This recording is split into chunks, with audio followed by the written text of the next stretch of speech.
Hello, everyone. We're recording.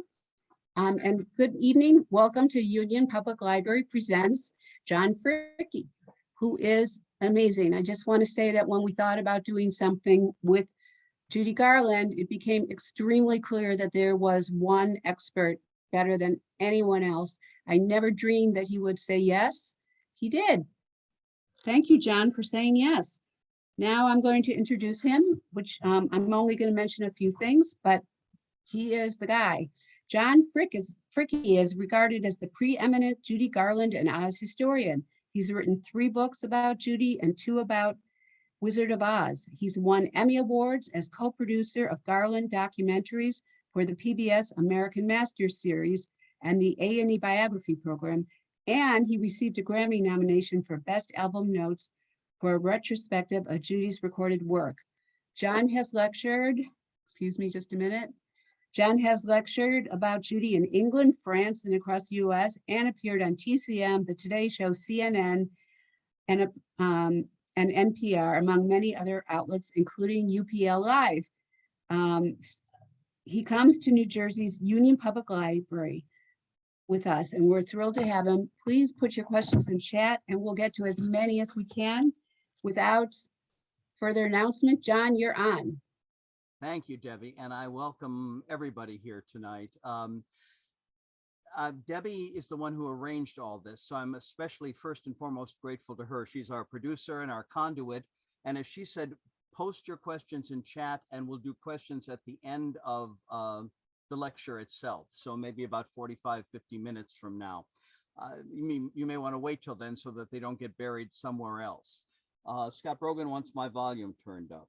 And I'm going to tell Scott that he has to turn up his own volume. Everybody has their own volume control, so I'm sorry. Louder? John, we can hear you. Okay. Right? Everybody can hear, right? Okay, I'm sorry. That's all right. We'll move on. Okay.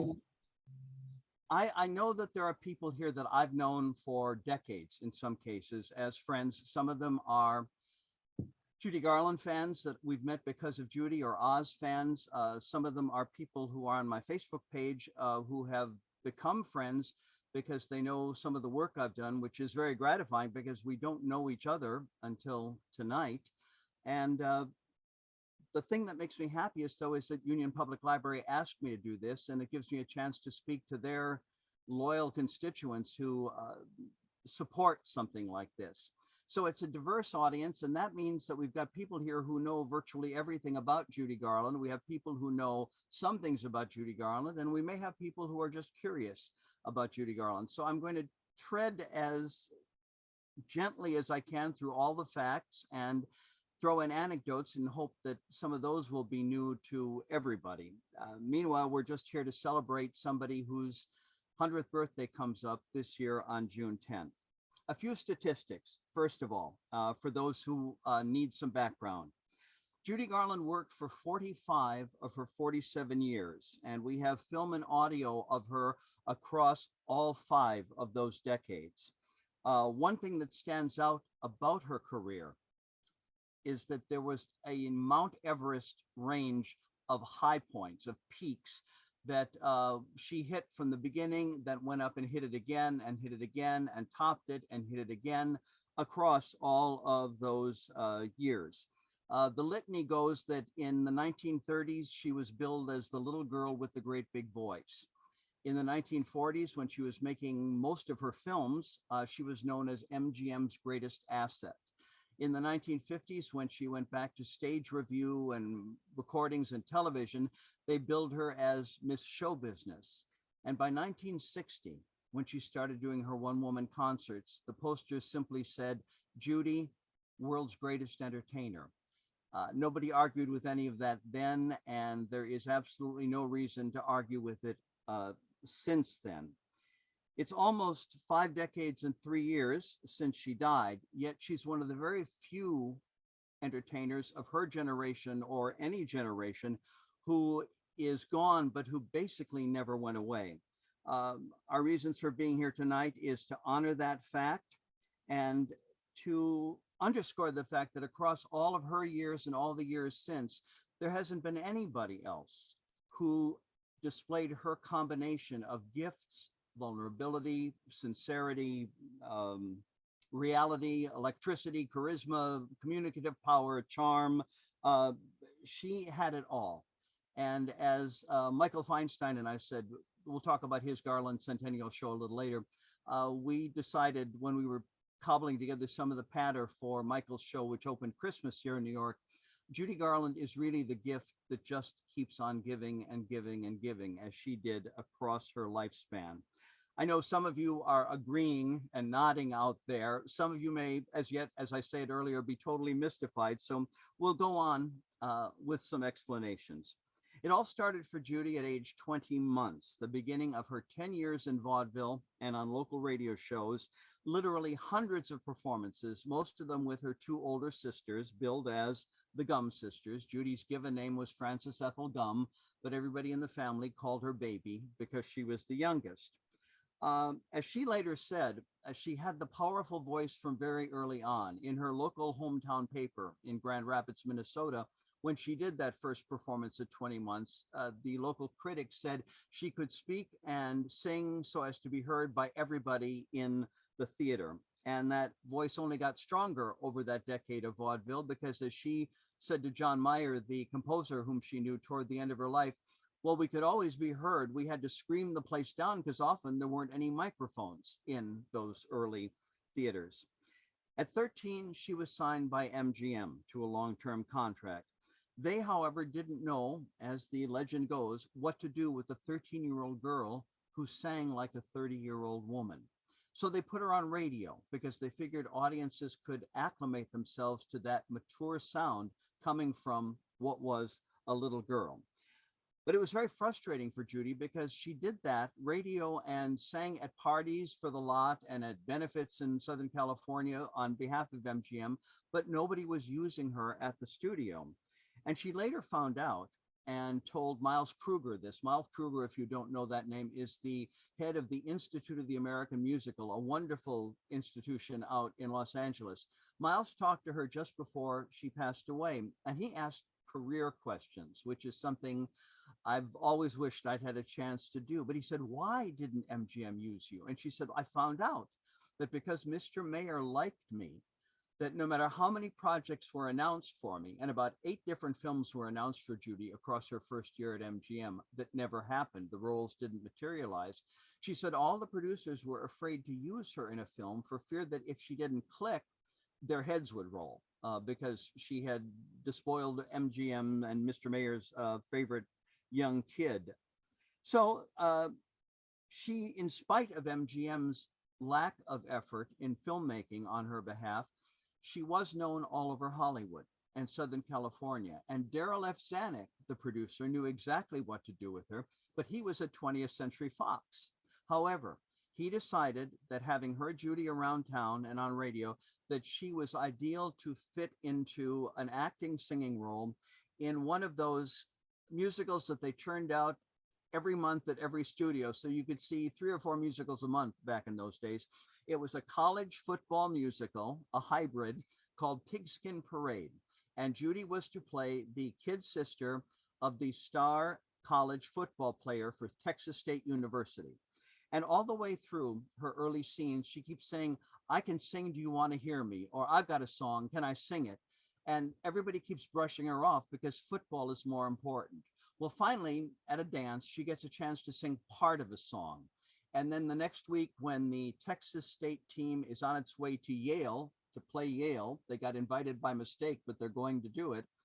They're all at the train station in Texas, and the Yacht Club boys, who are the 4 oldest looking college sophomores in photographic history, refuse to sing. And they're waiting till the big game.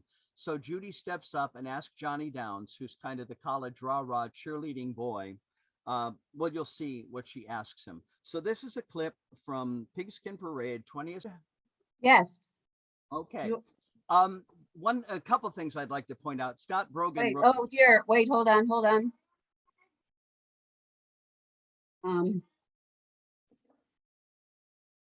Okay, okay. yep. All right. Scott Brogan, I can't read all the little things that flash across my screen, but as Scott Brogan pointed out, you'll be able to go back and look at this clip. The lecture will be online. The clips will not. But with the posted lecture, there'll be links to all of these 4 numbers that we're showing. And when you get that chance, I was going to say, go back and look at the fact that in the background watching her are Betty Grable, Dixie Dunbar, Jack Haley, and Patsy Kelly. But Scott pointed out too, something that I love is that I've watched this many times just to look at the expression on the faces of all of those people. There's this 14-year-old kid who is pouring her heart and soul into her talent, and it is an amazing accomplishment, and they're all just as thrilled as can be.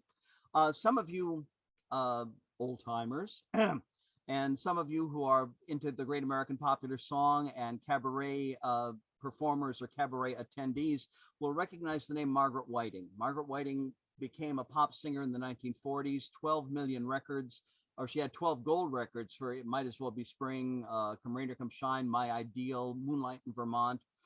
She and Judy were good friends eventually in the late 30s and into the rest of their lives. But I worked with Margaret in summer stock several times and interviewed her about Judy. And she said that when she was born in 1926, so she would have been 10 when she was taken to see Pigskin Parade, maybe 1924, so 10, 11, 12 in there. But she already wanted to be a singer herself, and she was not as yet. But they all went, the family went to the sneak preview of Pigskin Parade because Margaret's father was Richard Whiting, the composer who wrote the music to Hooray for Hollywood, Too Marvelous for Words, Beyond the Blue Horizon, Louise, Good Ship Lollipop. Anyway, the Whiting family knew Patsy Kelly, they knew Jack Haley and his wife, so they went to the sneak preview. And nobody knew from Judy Garland, really, in that crowd. But when the movie was over and everybody poured out of the theater, Margaret said, all anybody talked about was the kid, was about Judy, and who was she, and how did she get to be so good? And Margaret said, I was just as excited. And she said, I finally broke into tears because I kept saying, she's the greatest singer I ever heard. I want to sing like her. And so I always thought that was very, very sweet. I can throw in a quick personal anecdote as well. My father was born the same year as Judy Garland, Wally Fricke, back in Milwaukee, Wisconsin. And he had, by the time he was 14 in 1936, he had 2 motivating forces in his life. He loved all sports and he excelled in all sports. And he loved movies, especially movies with music in them. And so when they offered him a football musical with songs, he was right there. And that was his introduction to Judy Garland in 1936. So 20 years later, when I saw The Wizard of Oz for the first time and flipped out, he was right there to encourage me. For my 6th birthday, he bought me Judy Garland albums. He used to put me to bed at 7:30 or 8, whatever my bedtime was those years. But if she was on the Late Show in Milwaukee, he'd let me get up and we'd watch her together. Now, my mom felt the same way about her, but my dad was the real encourager and motivating force. So whenever I see Pigskin Parade, I think of all of these connections. Anyway, as a result of Pigskin Parade, MGM finally decided we have to do something with her, and they announced her for her 8th film in a year, and she hoped this one would click, and it turned out it did. This was Broadway Melody of 1938, and the reason it clicked is that the songwriter on the lot, Roger Edens, was asked to prepare a special song for Judy to sing at Clark Gable's birthday party in February 1937. Now, Judy was already in the film, and they were going to be in the film, and they were writing songs for her. But that's the day she first sang Dear Mr. Gable, You Made Me Love You. And everybody at Metro went nuts. And 2 of her songs were cut out of Broadway Melody of 1938 to make more room for Dear Mr. Gable. Be that as it may, that was the exciting launch of Judy at Metro. Across the next year, between autumn 1937 and autumn 1938, she starred or was featured in 4 different films, did a 10-week vaudeville tour, became a radio regular, and started cutting records for Decca. This was when she was 15. Then in autumn 1938, it all went up a notch because she started making Wizard of Oz, after which there was another vaudeville tour, and she went right into Babes in Arms with Mickey Rooney. And the upshot of all that is that The Wizard of Oz and Babes in Arms were among 2 of the top 10 box office films of 1939. Judy Garland was one of the top 10 box office stars of 1939. In early 1940, Over the Rainbow, which had been the most popular song of 1939, won the Academy Award as Best Song in a Movie, and Judy got her special juvenile Oscar. In the next 3 years, she made 7 more feature films, 5 of them with Mickey. And our next clip is from the last of the 4 big musicals she and Mickey did together, Girl Crazy. And there are several reasons I chose that as opposed to something from Babes in Arms, Babes on Broadway, or Strike Up the Band. First of all, Girl Crazy was filmed at a time when she was at her most beautiful. Girl Crazy and the preceding Presenting Lily Mars, Judy Garland never looked better on the movie screen than she did in these films. So Girl Crazy because of the way she looks, Girl Crazy because of the fact that for once, Mickey Rooney is chasing her. She's not pining away for him. He's not in this clip, so it doesn't matter, but that's one of the reasons I like the film. The musical staging of this number was done by somebody new to MGM, Broadway's Charles Walters, who'd been a dancer and a choreographer here in New York. And he partners Judy in most of this number, or he's the main solo dancer with her. And it's quite an amalgamation because you top all of that with the fact that the song she sings has music and lyrics by George and Ira Gershwin. So that's why I picked all of this. In the plot of the film, and Girl Crazy is about a Western agricultural and mining college. And it's an all-male student body, except for Judy Garland, who's the granddaughter of the dean. It's her birthday in this scene, and the boys have given her a piano. So let's look at 20-year-old Judy Garland in 1943, and the number otherwise speaks for itself. Okay, I'm almost there. All of this. Wait, hold on, sorry. All right. Yes, no, up, down, in, out. Okay. Okay. All right. Several things about that number. One thing I always reflect on is that those early years at MGM did so much damage to her psychologically because, of course, she was told she wasn't pretty, that she was too heavy, that at 4'11" she had to weigh 90 pounds, that she'd never be Lana or Ava or any of those people. And yet here she is as lovely as anybody and as real looking as anybody could be. I love that. It was Robert Strickland, the young actor, who was leading her off. And I always think it's kind of a spiffy agricultural and mining college in that all the students had white dinner jackets. I don't think there's an Ivy League college that exists today where the students have white dinner jackets. But be that as it may, another quote. You all, or I think virtually all of you, know who Al Jolson was, the great preeminent entertainer of the first half of the 20th century in his ability to get across to audiences and kick across so much emotion and joy. Beyond that, though, Mr. Jolson had quite an ego. Yet when he went to see Girl Crazy at a preview in Hollywood in 1943, he was with Sidney Skolsky, who was up there with Hedda Hopper and Luella Parsons as one of the major columnists in Hollywood. And Skolsky reported that Jolson said to him, along about Embraceable You, I could listen to her sing all night. And what she is now is great, but compared to this, it's not compared to what's going to happen is nothing, because she is going to be one of the all-time greats. And I always thought that that was a great quote coming from Jolson, even more so when I met, back in the days when I used to work on cruise ships, one of our guests was Ruby Keeler, the tap dancer from the Warner Brothers films of the 30s. And her first husband was Al Jolson. And Ruby had a wonderful sense of humor. Besides all of her other talents, she talked a little bit about, as she called him, Mr. Jolson. She said, yes, I was married to Mr. Jolson, and Mr. Jolson was the world's greatest entertainer. And I know for a fact he was the world's greatest entertainer, because every morning at breakfast, he told me he was the world's greatest entertainer. I thought that was, so Jolson's comment about Judy resonated even more. All right, during these 1940 years, in addition to multiple films a year, Judy was recording for Decca. She did 3 Army camp tours around the country to entertain World War II service personnel. And she participated in a 16-city all-star bond drive that sold $1 billion in war bonds in 2.5 weeks. Now, the great movie musicals of these years were happening now too. We're into the era of Arthur Freed and Joe Pasternak, and all of her material overseen by Roger Eden. So we're thinking Meet Me in St. Louis, The Pirate and the Good Old Summertime, The Harvey Girls. George Sidney directed The Harvey Girls, and one of his great classic quotes about Judy Garland's quickness and ability to pick things up, and you'll hear a couple more of these as I go on. When they do the Atchison, Topeka at the Santa Fe number, that number goes on for 8 minutes on screen, and the first 5 minutes and 25, 30 seconds is buildup. All the Harvey Girls are coming to town. The cowboys are singing about them.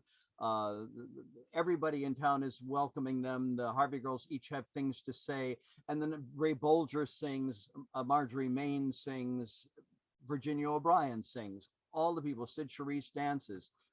Finally, after all of this, the number builds to a peak and then it comes to a halt and the music swells up again. And as I always say, in an entrance worthy of Dolly Gallagher Levi and Hello Dolly, Judy gets off the train and starts to sing her verse and chorus and a half of Atchison, Topeka. The next time you watch the Harvey Girls, watch that number, because from the time the camera pans across the crowd to Judy on the platform of the caboose and she gets off, she sings the verse, she walks over to the Harvey Girls, she is choreographed to sway with them, to lean on them, to move away from them. All of this until the camera cuts away for them to run to be alongside the locomotive when it takes off. All of that was done in one take. Judy was known for being able to do this dramatically, musically, dance-wise, whatever. And the extraordinary thing is that George Sidney said he spent a couple weeks lining up that number and shooting the beginning, and then another few days lining up Judy's section with her dance-in, her stand-in, somebody who would learn the moves and then do them for Judy. And Judy came on the set, watched the dance-in go through the number once. And then she turned to George Sidney and said, all right, let's go. And she filmed that all in one take the first time.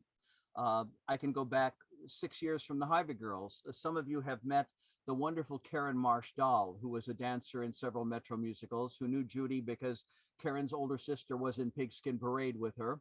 And Karen was asked to be Judy's stand-in during part of Wizard of Oz. A girl named Bobby Cochet did most of Judy's all of Judy's double work and standing in, but Karen did some of it. And Karen said Judy would be off at age 16 going to school still. She could only be on the set 4 hours a day. So Karen or somebody would stand in, they would do the lights, they would do the sound, they would do the cameras, they would do everything. Karen said the most difficult thing she had to do was the scenes where Dorothy is coming home and the cyclone, the tornado is approaching, and all the wind machines and the dust and the dirt and the branches and all of this. And Karen, they went through with Karen several times. And then Judy came out of her schoolroom and saw Karen do it once. And then Judy went in and nailed it the first time on film. That is one of the talents. This is one of the reasons we celebrate Judy Garland on this or any year. Moving on. Among those great musicals was 1942's For Me and My Gal. And she is the one who requested that Gene Kelly co-star in that film with her. It was his film debut, and he never stopped talking for the rest of his life about everything he owed to Judy Garland for not only getting him the part, but then teaching him what the difference was between stage performing and performing on camera. He said he learned so much from her. And so that was her start with Gene Kelly. She went on to do 2 more pictures with him.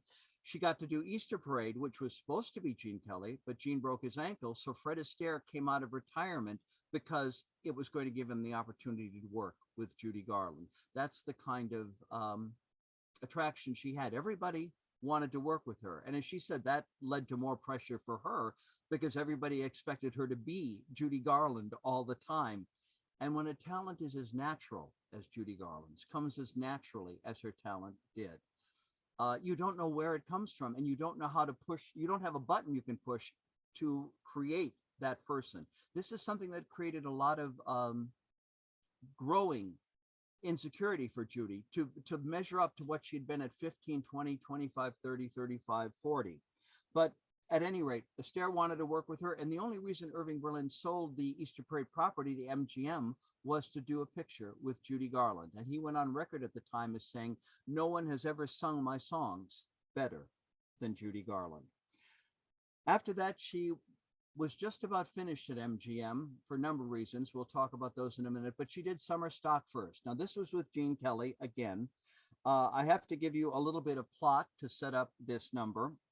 Judy is a struggling Connecticut farmer. Her kid sister brings home a theater troupe from New York City to use the family barn for, quote, summer stock. The theatricals promise not to interfere with the locals, but that pledge falls by the wayside immediately at the Historical Society Square Dance. This is our next clip. Meanwhile, one of the members of the theatrical troupe has already smashed Judy's new tractor, and Gene Kelly, the head of the troupe, is trying to keep this information from Judy. And just before a little boy spills the beans, he sweeps Judy into the square dance amidst all the locals, the historical foundation. When the theatrical troupe up in the rafters of the barn see Gene Kelly dancing, they decide it's all right for them to do that too, and they take over the barn dance. Judy refuses to be tempted to do what they're doing until Gene Kelly coaxes her into what is probably the best, certainly the best challenge dance of her career. As Gene said later, I gave her some really tough moves, but she went in, I showed them to her once or twice, and she did it. We used to call her Old Tin Ear. You'd play a song to her once, she'd sing it back to you, a brand new song. You'd show her a dance step, she'd do it back to you. So here is the challenge dance, the Portland Fancy from Summer Stock.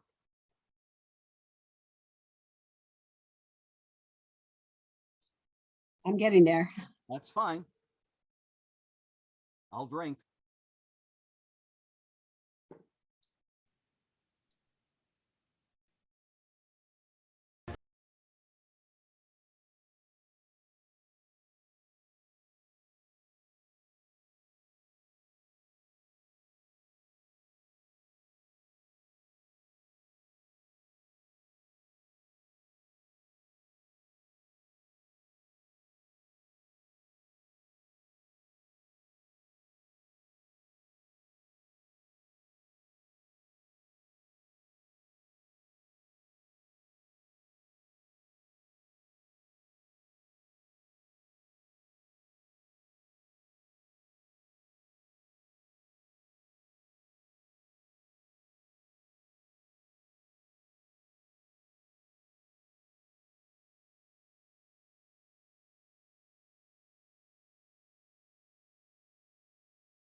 All right.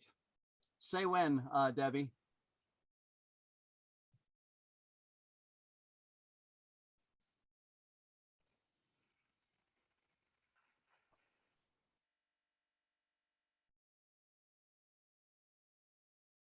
Hello. Are we good?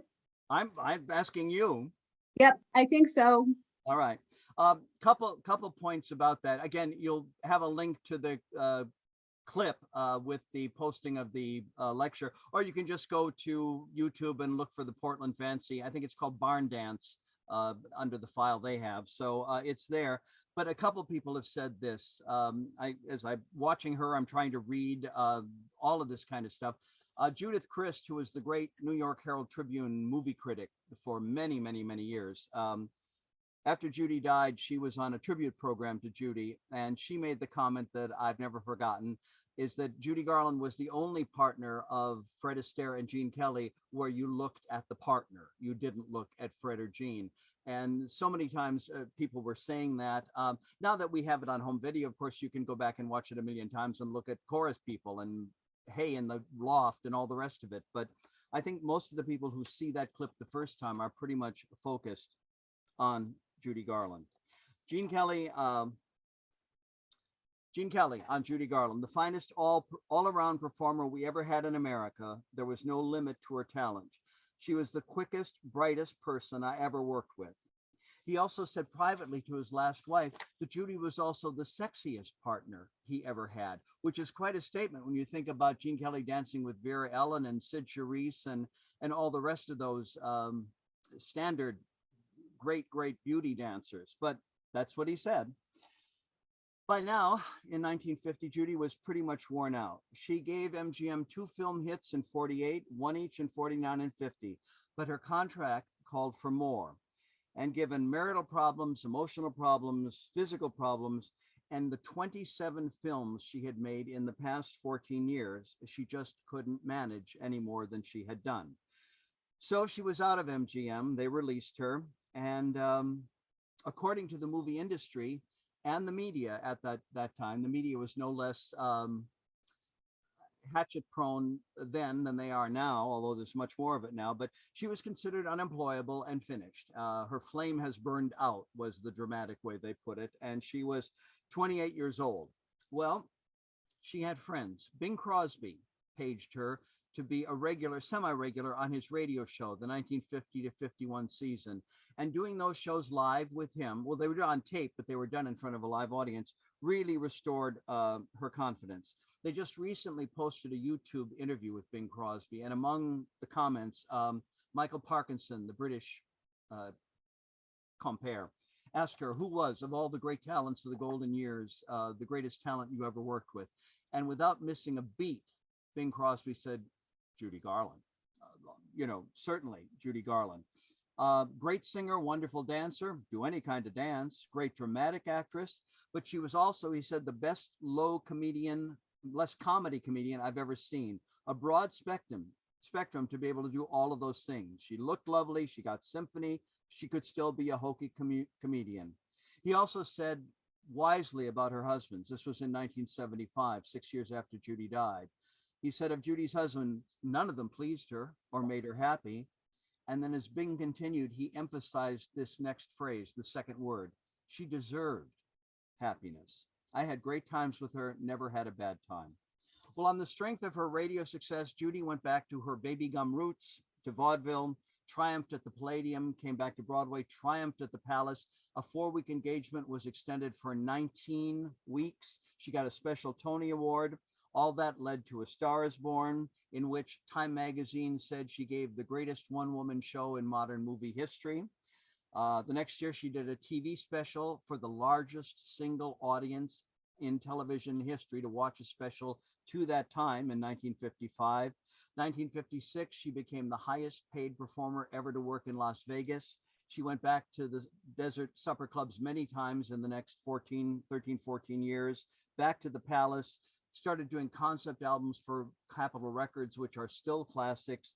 In 1959, she went on tour with a huge new revue and became the first popular singer to play a week at the Metropolitan Opera House here in New York. However, that decade of work took its toll as well.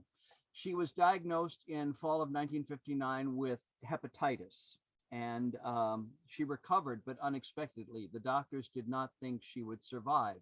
And when she did survive, she was 37 years old, and she was told that under no circumstances could she ever work again. She was a permanent semi-invalid, was the exact quote. Well, Judy listened to all this, and after they told her, she was listening very intently. And when they said, "You can never work again," she said, "I fell back on my pillows and said, whoopee." She had worked for a long time and very hard for a long time, but she recovered. And the basic problem with being a permanent semi-invalid is that if she didn't work, the kids didn't eat. So she went back to work when she was fit, and fitter than she'd ever been as an adult. This is when she started doing the 25 to 30 song one woman concerts. The programs read Act One, Judy, Act Two, More Judy. This is the show that took her all over Europe, all across the United States, led to Judy at Carnegie Hall, the triumphant concert, the never out of print recording since 1961, vinyl to tape to CD to streaming, and now back to vinyl again. 5 Grammys, including Album of the Year and Best Female Vocal Performance, on the charts for 95 weeks, #1 for 13 weeks. It managed to knock out of the #1 spot both Elvis Presley's Blue Hawaii and the original Broadway cast album of Camelot. That's mainstream. She also did 3 other films in that time, getting an Academy Award nomination for Judgment at Nuremberg. She was at a brand new height in 1960, 61, 62, 63. I have to quote a couple of the reviews of the one woman shows that she was doing, because, well, not only those, but everything she did in the 1960s. There are 4 of them here. This is from a review in 1966. The critic just said, "At last night's performance, she could have walked on water." For a concert in the last concert of her life in 1969, the reviewer said the crowds filled the aisles, pressing closer to the stage just to be nearer to her. But this was the pattern at all of those concert shows. In fact, Judy Garland invented the mosh pit. It's just when the people got down there, they were quiet and respectful, except when she wasn't singing. Toronto critic in 1961 of the Carnegie Hall show on tour said, "How do you explain that the air in the theater shuddered supernaturally? How do you explain that it felt like the piles of the theater and the walls were shaking? How do you explain that this was due to the presence of one small woman singing songs? How do you measure miracles?" I don't think there's anything more poetic than that, but my favorite is the one that said quite simply, "Judy Garland could sing in front of Mount Rushmore and you'd never even notice the heads." That's a compliment. All of this led to a $24 million contract with CBS for a weekly Judy Garland TV show. She had turned 41 2 weeks before she started taping those shows, and she decided to close the first show, I think kind of thumbing her nose at MGM for letting her go 13 years before, with a song that she would have reprised in the movie of Showboat. It was the thing she was supposed to do at the time that they let her go. Now, of course, Showboat, the song is sung by Joe, the Negro stevedore, the black man who is singing about the sweat and strain of his race, of all people who work and work and work. But Judy loved that song. She loved Jerome Kern. She loved Oscar Hammerstein. So she decided she would sing that on her show. This is the last of our 4 clips. And you've seen her singing. You've seen her dancing. I will talk about her comedy in a minute. I wanted to show a clip from Judgment at Nuremberg or something to show her acting, but I don't think there's a better 2.5 minutes of singing and acting at the same time as in this song from Showboat. Judy Garland there, but Jane. All right. The last 5 years of Judy's life were a roller coaster. She did another 30 TV shows as a guest. She did hundreds more concerts, but it was up, down, in, out. Yet there were triumphs. Again, she played the Palace the third time and broke her own box office record. 4 nights later, she played on the Boston Common to her largest live audience, 108,000 people. And she sang and she sang and she sang. What kept her going? Well, the need to support her kids, for one thing, her faith, for another. So many people I talked to who knew her across her life would talk about how she had her Bible with her whenever she traveled, how she knew so many quotes from the Bible by heart. An interviewer asked her toward the end of her life if she believed in God, and she said, "Of course I believe in God." And when he said, "Why?" And she said, "Well, because it's foolish not to believe in God. I've been protected. My children have been protected." So there was all of that. But one of the things that kept her going on top of everything else was her sense of humor. And anybody who knew Judy would tell you that, well, Lucille Ball told me point blank, without knowing how I felt about Judy. She told me, and it's a long story, we'll just cut to the punchline. She said, "People always expect me, Lucy, to be funny." She said, "The writers were funny. They gave me funny stuff to do and I could do it. But I'm not funny. Judy Garland was funny. Judy Garland was naturally funny, the funniest woman in Hollywood. Judy Garland made me look like a mortician." And I thought, that's a keeper. That's a good quote. There are so many anecdotes. I will just give you a couple of funny things that one of my favorites, and I've used it before. Judy and Jack Parr, the TV host, were friends, and he had her as a guest 3 times, but they'd often talk off camera about things they couldn't say on camera. And one of the things they were talking about, one of the Metro glamour stars of Judy's era. It was, I don't know which one, but you can bet it was one of the ones whose first name ended in either a vowel or a vowel sound. I mean, Ava, Lana, Hetty, that crowd. And Jack Parr asked her off camera, I'll throw in Lana's name. Forgive me if I don't mean to offend any Lana Turner fans, because this isn't necessarily a bad thing. But Jack Parr once asked Judy, "Isn't Lana Turner a nymphomaniac?" And Judy said, "Only when you can calm her down," which I thought was classic.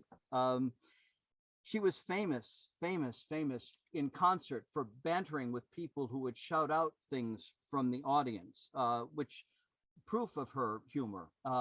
One man in a concert in 1967, 68, in a lull between numbers, yelled out, "Marry me." And Judy shot back, "Marry you," with my record.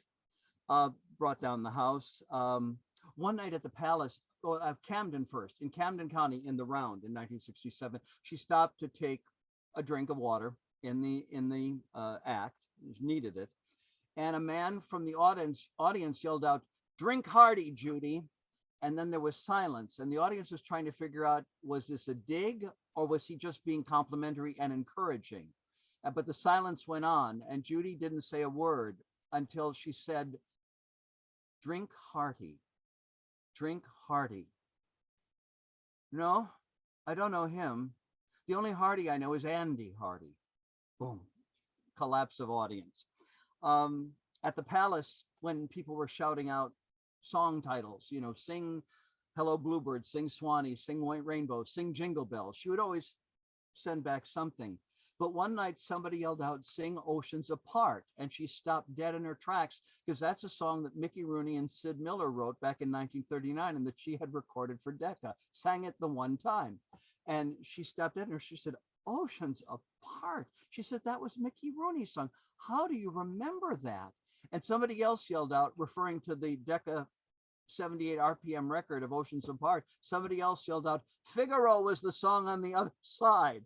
And that cracked her up. And she just looked at the audience and she said, "I think it's nice." This was in 1967. She said, "I think it was nice that all you people know so many modern contemporary songs." And then she went about her business.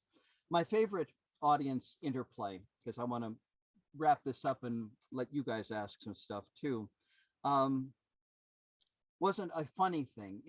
On the Palace tour in 67, she was in Hartford, Connecticut, and the audience was yelling out requests. The show was about 3/4 over, and Judy had just finished That's Entertainment, and she had come over to sit on the edge of the stage to sing Cole Porter's "I Loved Him."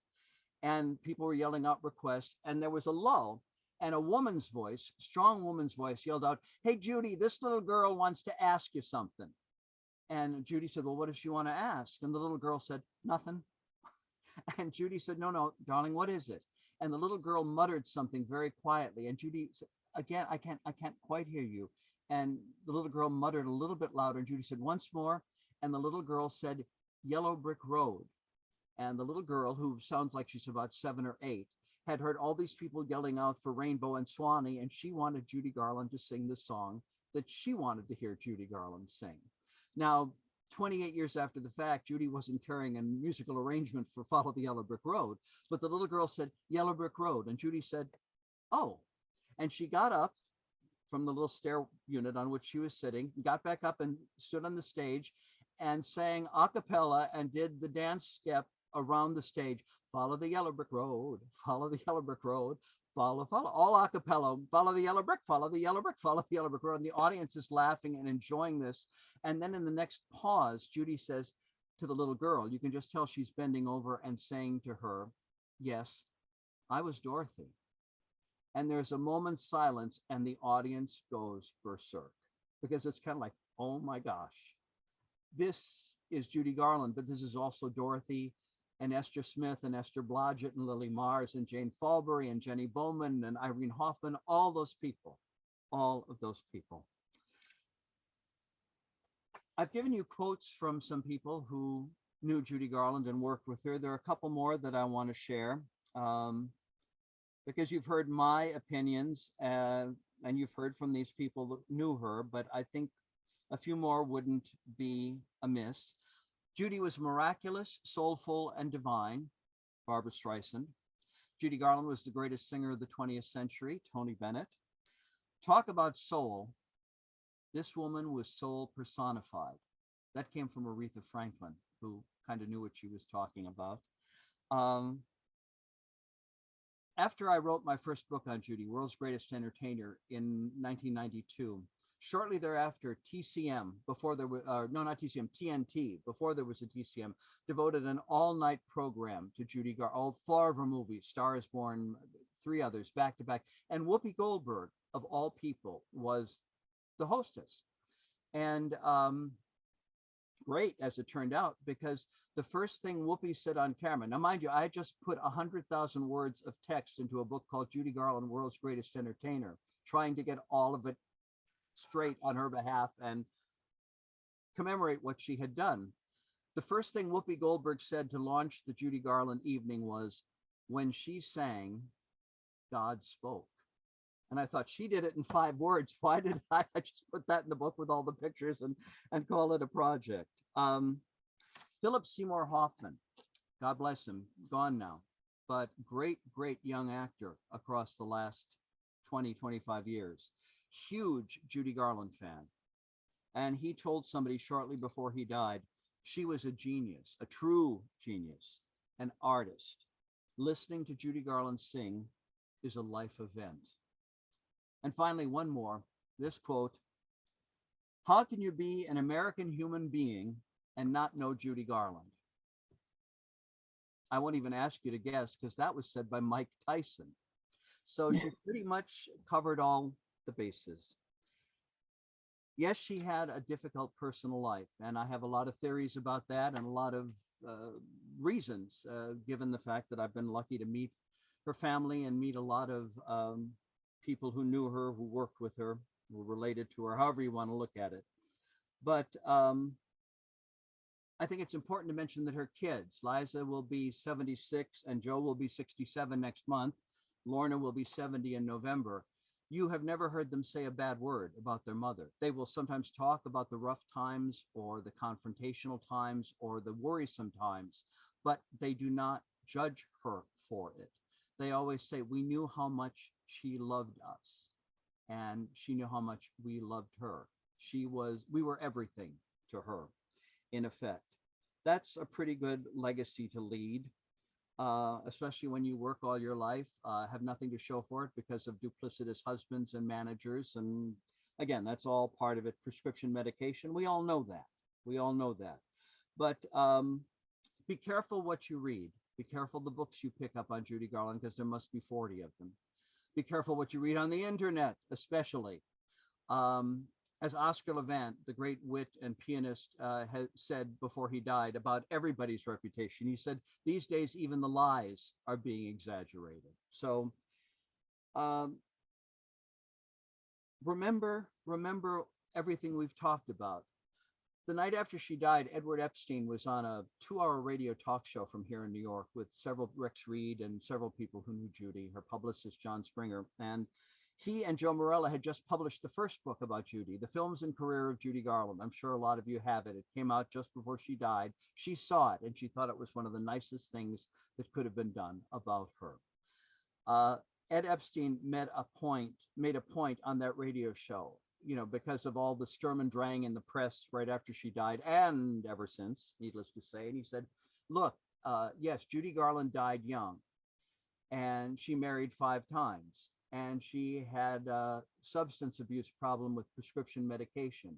But there are all kinds of people in the world, God bless them, who marry more than once and have substance abuse problems and die young. And that is all they're unfortunately able to bring to the world. We have just reviewed the tip of the iceberg of what Judy Garland brought to the world, what she continues to bring to the world. One last personal comment. I'll be 72 this year. And there are a lot of reasons to have been be grateful, blessed to have made it to 72. But one of the most paramount ones for me is that means I was old enough to see Judy in concert 3 times and to meet her briefly after one of those shows, one-on-one, talking for a minute. The night of that last concert, this was in September of 1967 in Chicago at the Opera House. She had done 3 nights in a row. I was there for the last 2. And if my friend Sue LeBeau Perry is watching, she and I met at my first Judy Garland concert 2 years earlier, and we spent those nights at the Opera House together. We were the first 2 down the aisle after Rockabye. There was a little staircase built from the audience aisle up to the stage because Judy made her entrance to the audience in those days. Susie and I got to the foot of the staircase on Friday and Saturday night, and no matter who got behind us and pushed and shoved, we stayed right there for the encores. And Saturday night, this was usually a 90-minute show for Judy. Saturday night, she was having a wonderful time. She brought Lorna and Joe were in the act with her. She brought them back later and sang Bye Bye Blackbird with them. And she brought Sid Luft on stage, made him sing. She and Bobby Cole, her conductor, did an extra duet or a duet to The Last Dance. By the time she got to Rockabye, she'd been on stage for 1 hour and 40 minutes, and we still hadn't gotten to the encores. Well, boom, Swanee, Chicago, Rainbow. There's detail about all that, but that's another lecture.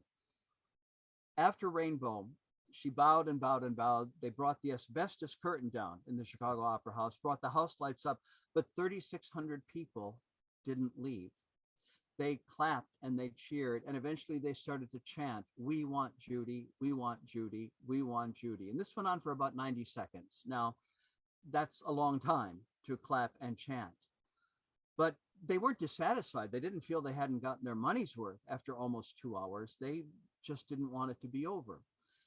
And lo and behold, after about 3 minutes of all of this, the house lights went down, the asbestos curtain came up. Judy came out of backstage smoking a cigarette from back in her dressing room, picked up the mic.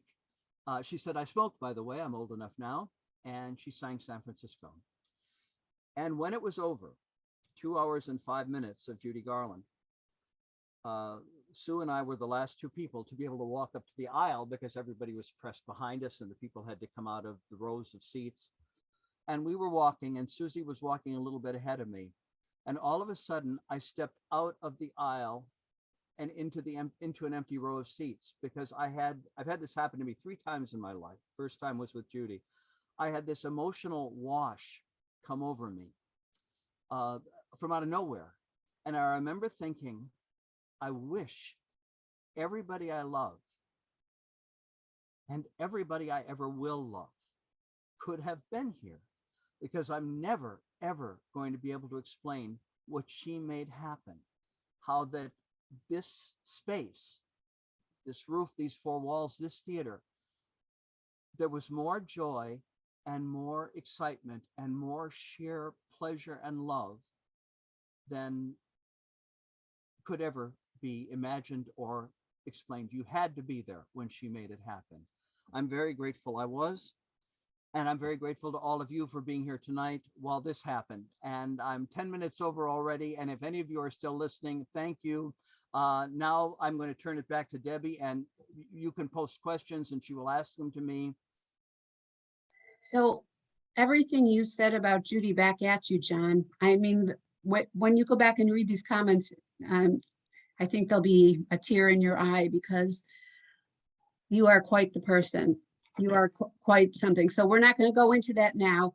I am going to do a quick commercial. Please write the word yes in chat so I can let you know when the next John's presentations are going to be, because John, obviously, we're going to basically turn over all of our programs to you. So please write yes in chat. And I also do want to thank everybody. And okay, here's the questions. I'm going to start with Holly Cross. Are any members of the band, specifically the band from the Carnegie Hall album, still alive? Have you met them and talked with them about how it was working with Judy? I don't think any of them are still alive now, 51 years after the fact. But is it 50? I can't do math. 61 years after the fact. Pardon me. I think that's right. Anyway, it was a long time ago. I was lucky enough to meet Howard. Oh, Howard. What was Howard's last name? Howard. I want to say Howard Haynes. I don't think that's right. Anyway, Howard was her drummer.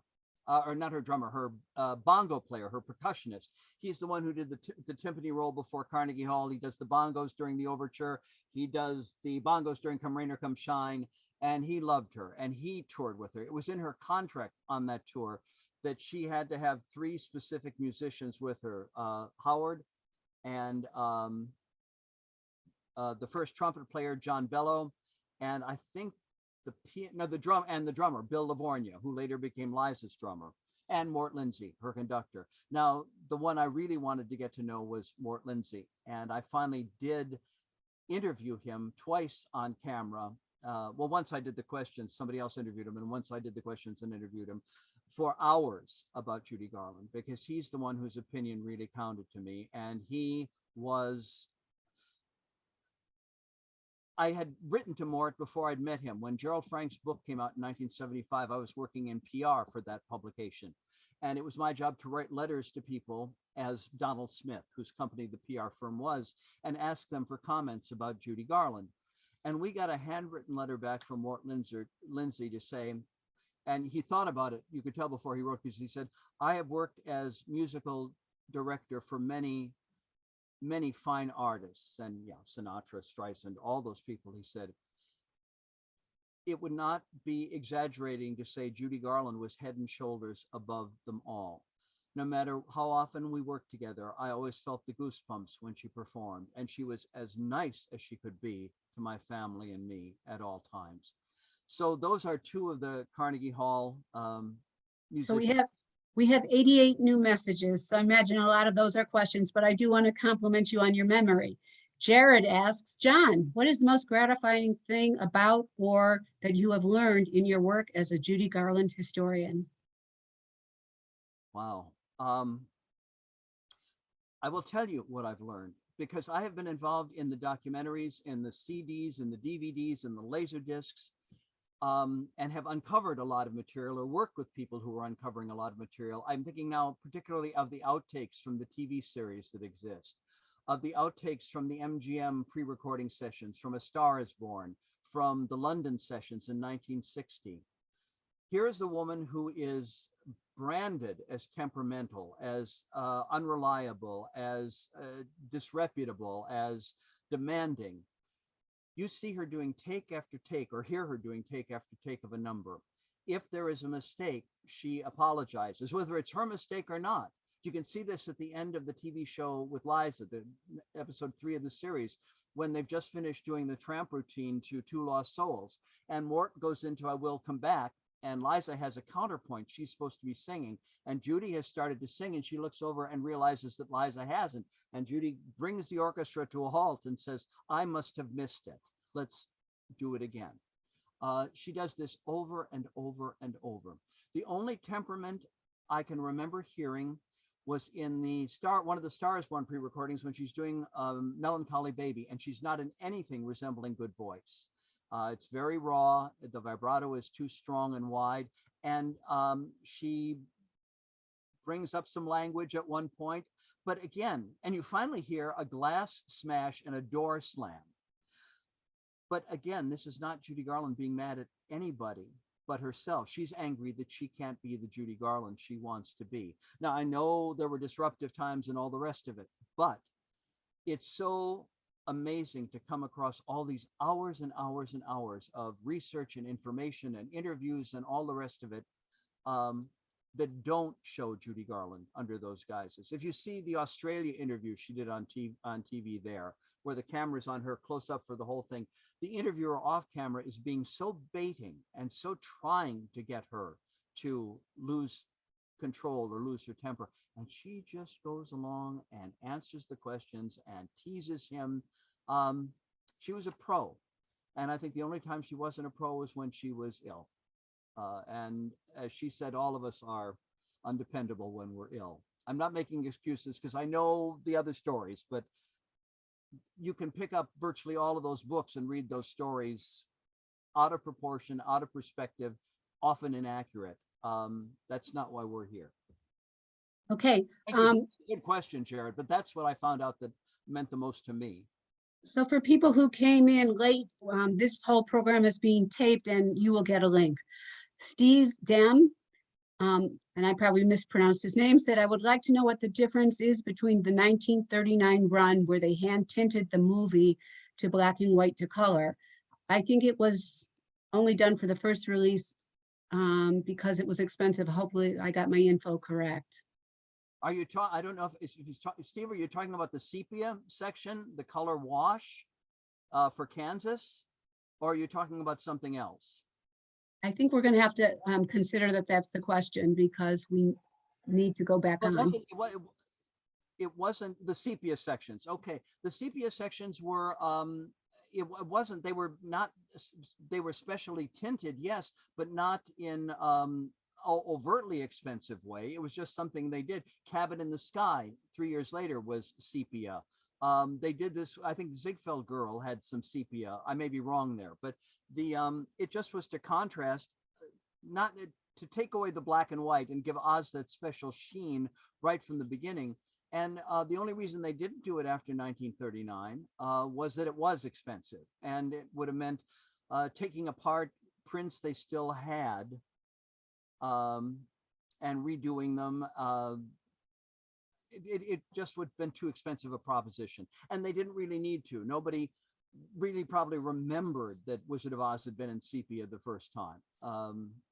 Luckily, then when Warner Home Video remastered it, I forget for which incarnation, but George Feltenstein, our hero of home video, is the one who said, nope, we're doing it in sepia. And I think it's probably a lot easier to do it on video, film to video transfer than it is in the old days when it might have taken a certain kind of wash. Okay, I'm scrolling through. Oh God. Okay, 98 messages. Can you try raising your hand? Try raising your hand if you have a question. Or can they type it in again, or are they not allowed to do that? I could unmute. I'm going through so many compliments of you, John, that it's hard to. Questions are important. Okay. Oh God, 101 new messages. Okay. Oh my gosh. Can you talk about Judy's performances on the Jack Oakey radio show? She did many songs that she never recorded or did on films. Well, this was during the period, again, when MGM was trying to get the public acclimated to Judy. She did one appearance on the Oakey show in February of 1937. And she was such a success and received so well that Oakey invited her to be a regular for the rest of that season into June. And she had already done 3 national telecasts on Shell Chateau under MGM's aegis. And she was allowed to be on the Oakey show. But the great thing about those recordings, which were lost for years, Mrs. Oakey had them and held on to them. And then after she passed, they went to other people. And they have been put out, many of them on CD. And they're extraordinary because it's Judy singing many songs she didn't sing anywhere else, as has been mentioned, and all with vocal arrangements by Roger Edens. And it's a chance for her to be kind of a swing singer, a hot little 15, 16-year-old singer, which is what she was, but also to do ballads. This extended that fall when she went on MGM's Good News program as a regular, and was singing everything from Shine on Your Shoes to Always and God's Country, and just an amazing outlay of songs that, you know, sooner or later she plugged something from one of her movies. On the Okie show, she sang Hold That Bulldog, which is a song that was written for Pigskin Parade, but either not used or cut out of the final print. So it's all history. And the amazing thing is that when Judy died in 1969, there was a lot of hue and cry among the fans saying, oh, we've heard it all. Now we're going to have to just listen to the same stuff over and over and over. Well, there have been hundreds of Judy Garland recordings that have come out, bootlegged or pirated or legitimately, in the last 40, 50 years. And new things keep being discovered. I know Firsthand Records in London did a wonderful job with the Amsterdam concert, putting that out complete from the original tapes. They also did the London session stuff with all the stuff from 1960, 62, and 64, including alternate takes and comment, and everything they could to make this all special for the people who love her. Sarah asks, do you have plans that you can share for Judy's centennial? Well, I think there are so many things that are happening already. I mean, I mentioned Michael Feinstein's concert that he broke in here in New York. You mentioned it to me, but you didn't mention it to the group. I thought I mentioned it in passing. I'm sorry. Michael Feinstein came to 54 Below, his club here in New York, and did a week or 5 nights of an MGM Judy concert and 5 nights of a Judy the Concert Years concert. And he took it to Florida last month and did it with a 17-piece orchestra. He's also going to be doing it with symphony orchestras, and he will be touring this act for the next year. I got involved because Michael and I have known each other for 41 years, and he asked me to supply, there's a huge screen over the stage, and it's pictures of Judy and posters of Judy and home movies of Judy and all of that kind of stuff. It is quite an amazing undertaking.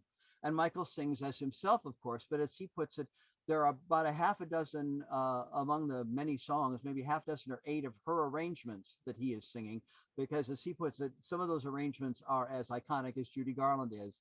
And if you don't sing those versions, you're not doing much of a celebration.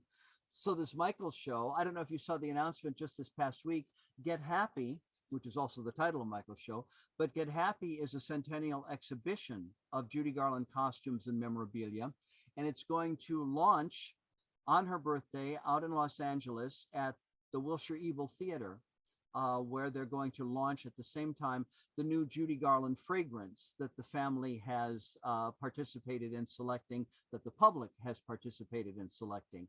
And the Get Happy exhibition is now taking bookings for anywhere else that wants it across this year and probably into the future. I don't know now if I'm going to be in Los Angeles with the fragrance and the exhibition on Judy's birthday, or if I'm going to be back in Grand Rapids, Minnesota for the festival in her hometown.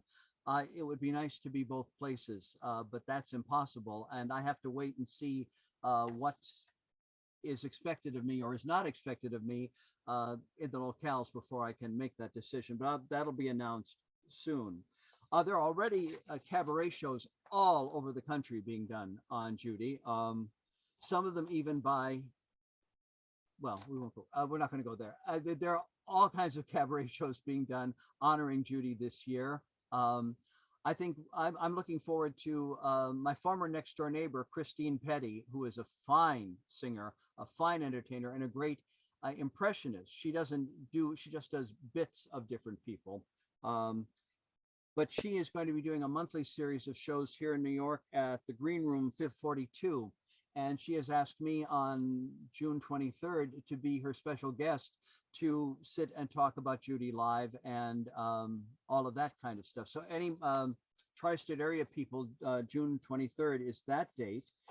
And there are all kinds of other stuff in the works that may be launched this year, may be announced this year, but I think I'm not at liberty to go beyond this, what I've already said. But I think it is safe to say that Judy Garland, she may never be remembered in all the ways we want her to be remembered all the time. I mean, I would go door to door, obviously, no secret. But I think it's very, very clear that she is not forgotten at all. I think one of the great things about YouTube clips is that you can read the comments. And while there are a few people in every crowd who go right to, isn't it a tragedy?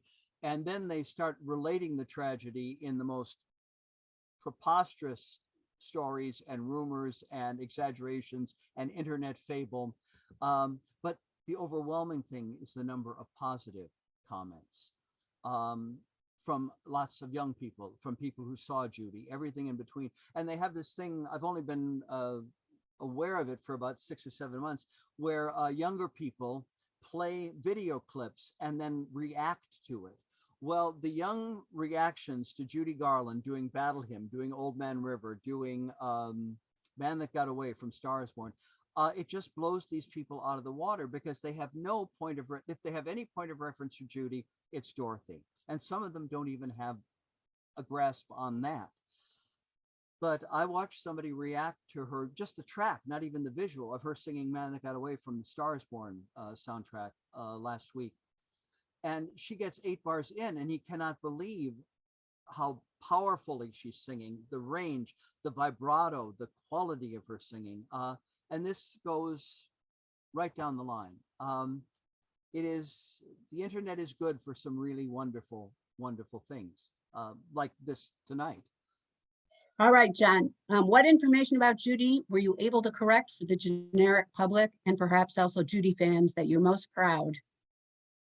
Oh gosh, I don't know that there's any major thing. It's so many little things, you know, about, I mean, there are books talking about her canceling concerts that she gave. There are stories about, I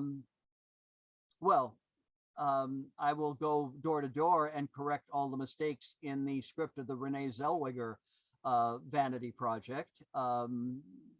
Just off the top of my head, Judy never used language like that in front of an audience at the Talk of the Town or anybody else. She was not fired from the Talk of the Town. Mickey Deans did not leave her in the middle of the Talk of the Town engagement. Sid Luft never came to London. Sid Luft is painted as some kind of hero in a mansion. And then Renee herself, I mean, she wanted to do it, fine. She had no Well, right. this sort of segues to the next question. What, and please drink hearty, what modern day role would John love to have seen Judy Garland play? Modern day, you mean today or Yeah, while she was alive? today. Oh, absolutely. God, what could she play? Norma Desmond in Sunset Boulevard and do a great job with that. She, again, Judy Garland today would be 99 years old. You have to put that in perspective too. And they aren't writing the kind of bravura vehicles, you know, for Judy that, for me, it was always Mame and Gypsy, the two things that I wished she had done, for which she would have been so very right. She wanted to do Gypsy as a TV special in 1967 on the strength of the Last Palace engagement, with Liza as Louise and Lorna as Dainty June and Joe as one of the newsboys. The trouble was that at that point, I think it was CBS owned the TV rights to the Warner Brothers movie of Gypsy. And so, no, you couldn't do Gypsy on TV at that juncture. She very much wanted to do Mame. When Angela Lansbury left and they were planning to leave and they were holding auditions, Judy auditioned for Mame. She had the producers and the director and Jerry Herman come over to her home here in New York at that time, and she sang through the score. And John Boab, still with us, was the production stage manager for much of MAME and went on to direct countless productions of MAME and The Facts of Life on TV and all. But John lived in this building for a long time, and he talked about her audition as being like this heaven sent occasion. She sang the hell out of the score. But again, her health was not, her lawyer later told me, this was after Judy died, that the producers were ready to offer it to Judy. And her doctor and the lawyer went to the producers quietly and said, please don't, because she's not well enough to do 8 shows a week. And it would just be a blot on her reputation. Yeah. And she was shattered. Of course, she didn't know about this. And I'm only going secondhand from what the lawyer told me, but that's firsthand information as far as it goes. So it's I can't think, I'm sure if I concentrated on it, I could think, you know, I mean, Lee Volman did the musical If I Remember Mama. Judy could have done that one, I guess, with songs by Richard Rodgers. I don't really know beyond that. There are many roles for which she was right. Okay, did Judy in her later life ever look back at her early films like Girl Crazy and realize how beautiful she was? Or did she still feel she wasn't beautiful until Meet Me in St. Louis? I don't know how soon she realized it. I don't think whenever she realized it at any point in her life that it ever lasted very long. The realization, the security. She would be very, as an adult, she would be very uncomfortable around beautiful women because she just felt she could never, ever measure up. She would carry it off well socially or professionally, but it was not something that she was comfortable with at times. The damage that was done when she was a little girl by the auditions, you know, what are we going to do with a 13, 12-year-old girl? She looks like Huckleberry Finn. You know, agents are asking her mother, why isn't she in the movies? And Judy's mother saying in front of Judy, I think it's because she's not pretty enough. I mean, that's devastating for a kid to hear at 7, 8, 9, 10, 11, 12 years old. And then at MGM to have the head of the studio adore you, but call you his little hunchback, that doesn't add. Her third feature for MGM was called Everybody Sing, but the working, and it was built around Judy. Of the early films, it's the one in which she's most prominent. And the working title of it was The Ugly Duckling. Ugh. Only changed later. And twice in the script, Billy Burke, Good Witch of the North, playing Judy's mother, refers to her, once she refers to her as mother's dear little ugly duckling. And when Judy and her older pretty blonde sister come in to see Billy Burke says, oh, you're looking very pretty today, even Judy. I mean, on the screen. I don't think she ever got over it. I think she liked the way she looked in Meet Me in St. Louis. I think Dottie Ponadel, her makeup woman from that point to the end of her MGM career, did her service and disservice, because I think there's some of the films in which she doesn't look as pretty as she looked in Girl Crazy or Lily Mars. But again, it depended on her weight, it depended on her health. There are moments in the TV series where we always say, Old Man River being a case in point, where we always say she looks like Lily Mars grown up, because again, the bone structure, it's just extraordinary how beautiful she was. And I think if she wanted to hear she were beautiful, all she'd have to do is come back for an hour and the world would clamor to tell her how beautiful she was. Kimberly wants to know if it would have been better for Frances Gumm if she never became Judy Garland. Might have been better for Frances Gumm. It would have been rotten for the rest of us. And I don't think it was possible for Frances Gumm to be Frances Gumm. Not in her home environment, not in her parents' profession, not in the move to California, and not in the gifts she had. And again, the gifts she had, if you listen to the Decca test recordings of Dinah and He's Just My Bill, months before she was signed by MGM, everything was there. It needed refining, it needed expanding, it needed training. But the reviews she was getting in vaudeville from the time she was 11, 12, 13 years old, all of that, I'm not psychic at all, but I will buy into Ann Miller's statement when we interviewed her for one of the documentaries, that she said when Judy walked out on stage live, she projected a force field that went to the back of the house. That can't be learned. In fact, Gordon Jenkins, who orchestrated a couple of her best Capitol albums and conducted for her in London and on her opera house tour, he wrote a piece in which he said quite bluntly, the talent of Judy Garland could never be learned. It was all inside her.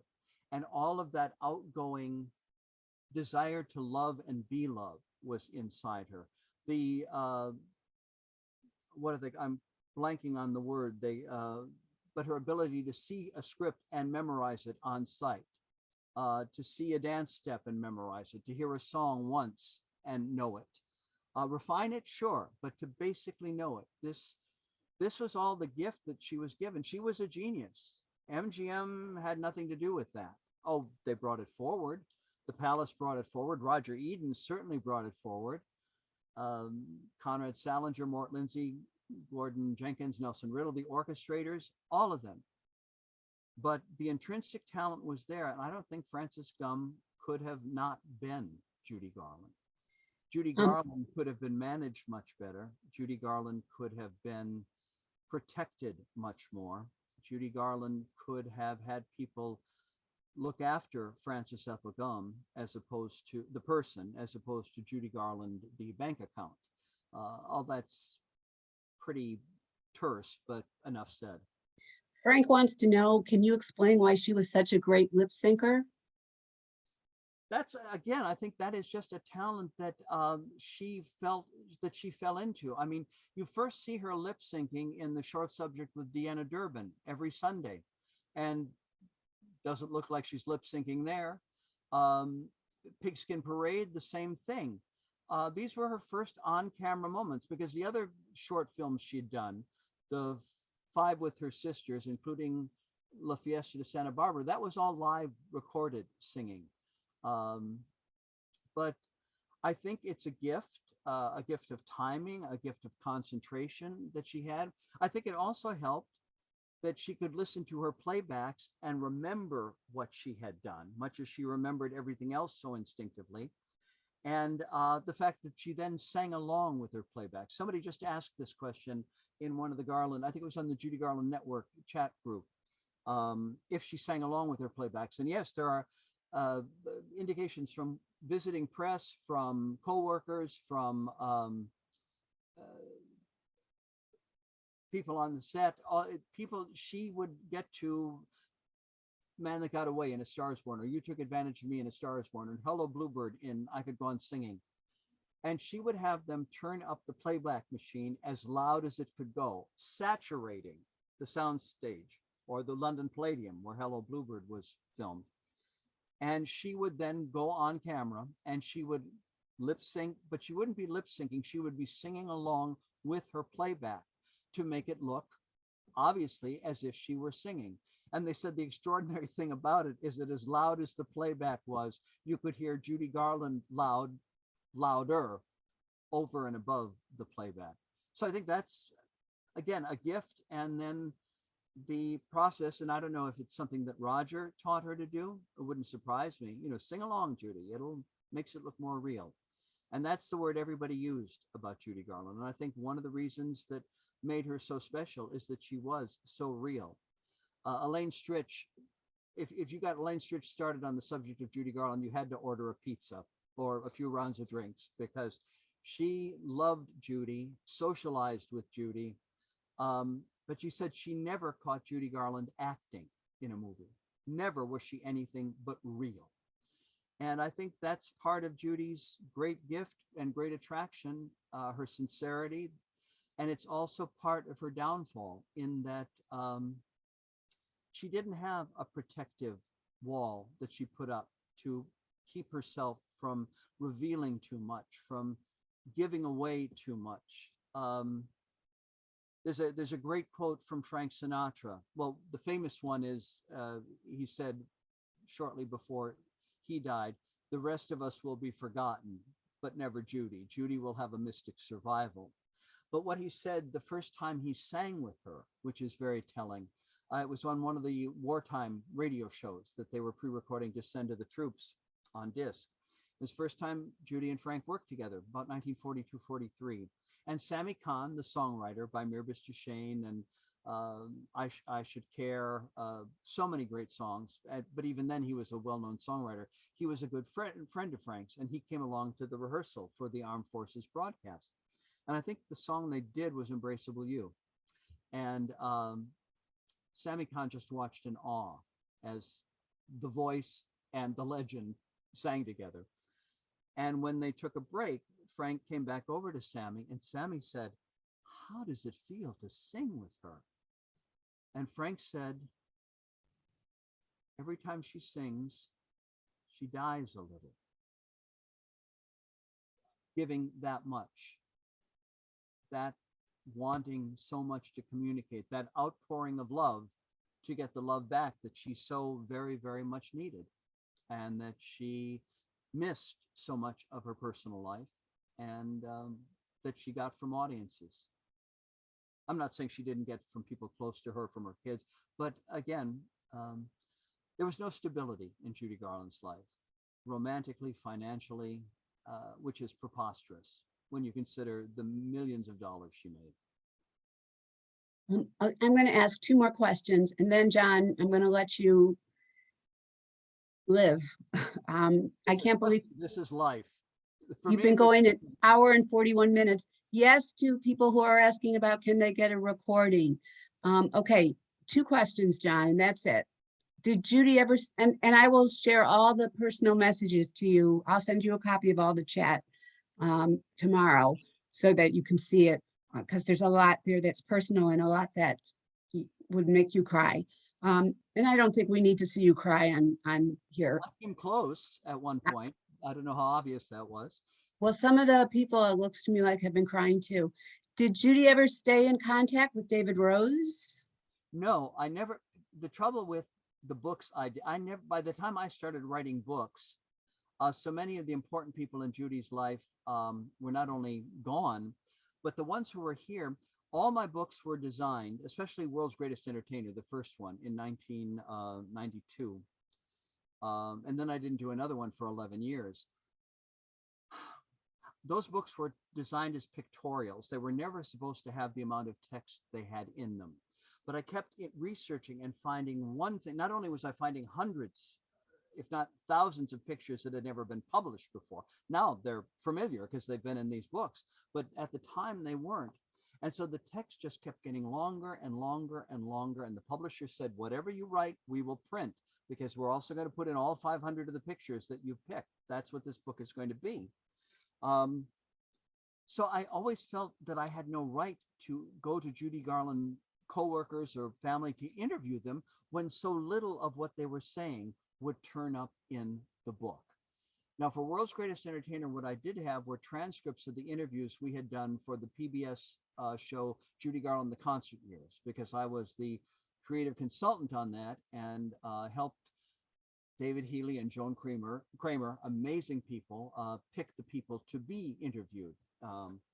And I wrote the questions then, because Joan and David loved Judy and knew Judy, but they didn't know her the way I knew what to ask Mort Lindsay and Alan King. And so I wrote those questions, and I got a lot of information out of them then that I used in World's Greatest Entertainer. And then by the time we did, the A&E biography in 1996, and I interviewed over 30 people about Judy at length. Again, soundbite, 20 seconds, 90 seconds of a hour-long interview.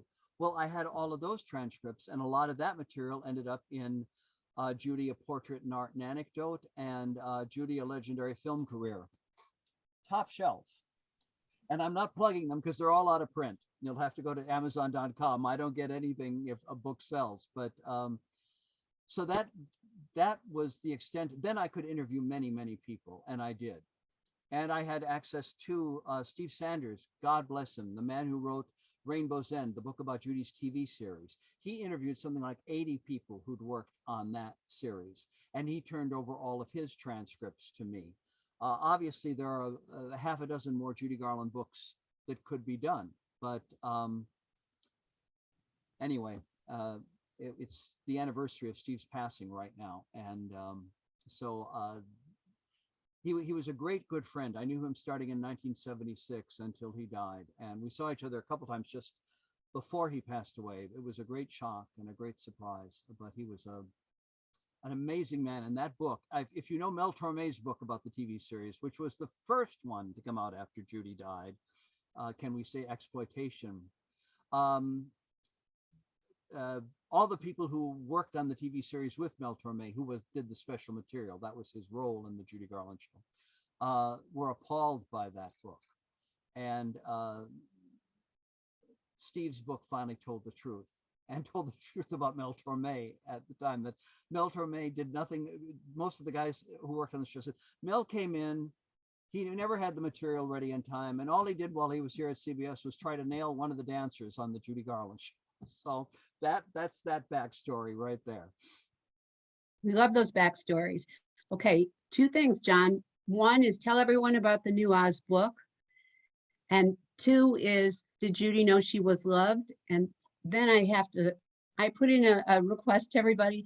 I'm going to stop the questions, please, because let's leave John a break. And I'm having a good time. I mean, I don't want to be any more of a ham than I need to. I see it, Jared. And there's a lot of questions in here for you. John, so tell us about the new Oz book, one, and did Judy know she was loved? I'm so glad I wore pants. No comment, John. The new Oz book. I don't know how well it comes across. It's called The Art of Oz. It has nothing to do with Judy Garland. It has nothing to do with the MGM movie. You've got to really like the Oz books by Frank Baum to like this book. And it is built around, it's by Rizzoli, the art book publisher. It's a beautiful coffee table book. It's all, well, not all, but it's mostly a showcase for illustrations by a wonderful young artist named Gabriel Gale, who's been an Oz book fan all his life. He's now in his early 40s, but these are drawings he has done, highly detailed drawings of Baum Oz characters and creatures and witches and villains and heroines and sorceresses. And Jane Lahr, daughter of the Cowardly Lion, Bert Lahr, is in book publishing and book packaging. And I had Gabe and Jane to some of the Oz festivals before the pandemic as special guests. Jane to talk about her dad, Gabe to talk about this book, and well, not this book, to talk about his fictional Oz books, the Ages of Oz series. But Jane met him and saw some of these sketches. He had them on his cell phone. And she said, there's a book in this. So she put together the idea for a book that became The Art of Oz by Gabriel Gale, text by John Fricke. Now, the text was already a concept before I was brought in, because there are pull quotes by Frank Baum about the characters to accompany some of the pictures. There are also pictures from the original Oz books by Neil and Denslow to show the characterizations from 100 years or more ago with what Gabe has done. But each chapter of this book is written by a different Oz character. The concept being in Art of Oz that, like the Oz books by Frank Baum, that Oz is real. That Gabriel Gale has been authorized by Princess Ozma. There's a proclamation that starts the book from Princess Ozma of Oz, giving him permission to publish his drawings, to interview the Oz celebrities. Well, my bio at the end just says that I have been a regular visitor to Oz since I was 5, and that I consider it a privilege to have conducted these interviews. So I interviewed, it says here, Dorothy, the Wizard, Glinda, the Scarecrow, the Cowardly Lion, Toto, all of these people. And each chapter is their narration about their adventures in Oz, their experiences with the people in Gabriel Gale's artwork. So it's being very, very well received. People are taking it well in hand that it is a fantasy, that it continues the Oz fantasy 121 years after Frank Baum published the first book. But it's doing very well and everybody's pleased with it, and that makes me happy. Great. And did Judy know she was loved?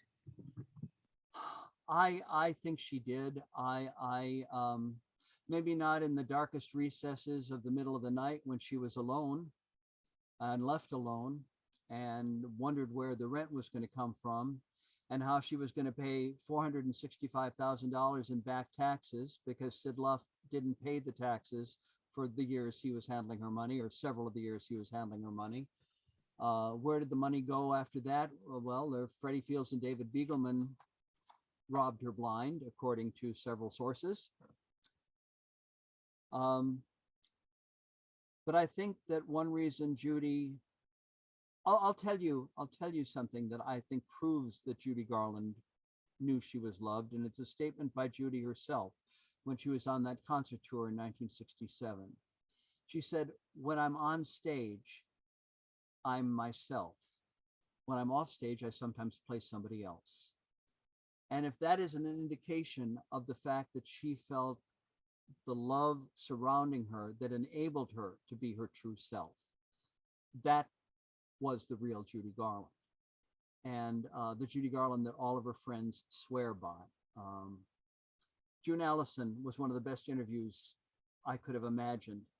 And June said that Judy's, we used part of this, I think in the A&E biography. I don't know if we used the whole thing, but I said, you know, what was it? And she said, Judy's heart was bigger than all the rest of her. Judy's heart was bigger than all the rest of her. She was just one great big heart. And that's a legacy to leave, pardon me, and to lead. If you can be one great big heart, go for it. But you'll never be Judy Garland. Wait, wait till you read the chat, John, and I will send it to you tomorrow if I don't make it tonight. So how do you say thank you to John? I can't begin to say thank you. What an amazing memory you have. What amazing way you are able to remember this and tell it back to us.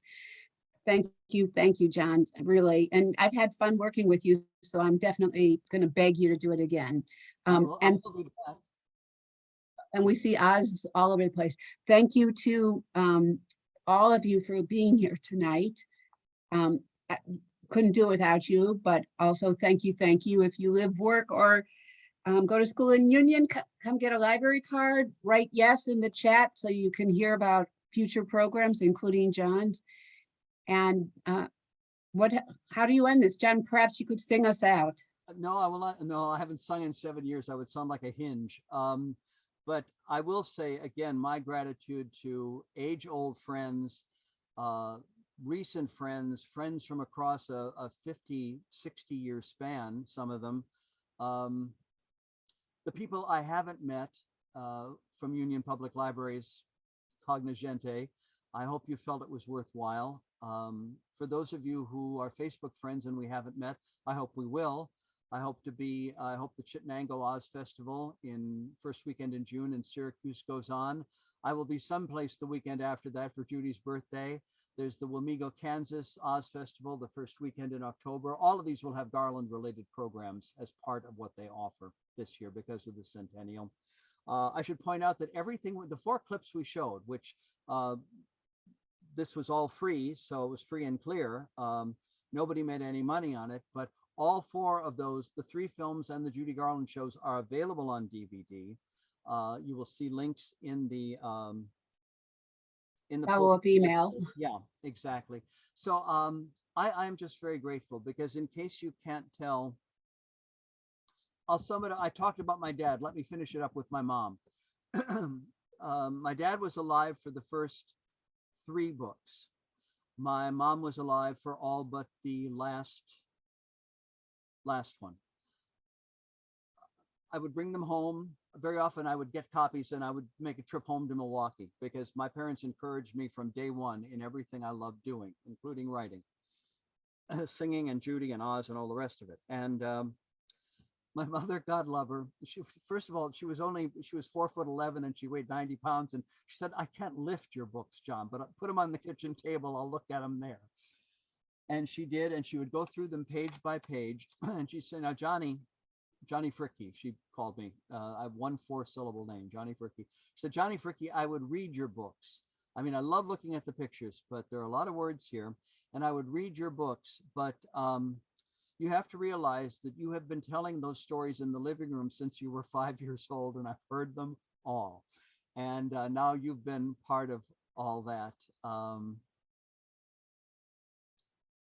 I thank you. I love talking about this, as you can tell. If I've been doing it since I was 5 years old, that, brings us up on almost 67 years of this. Nobody is more worthy than Judy Garland of this kind of celebration.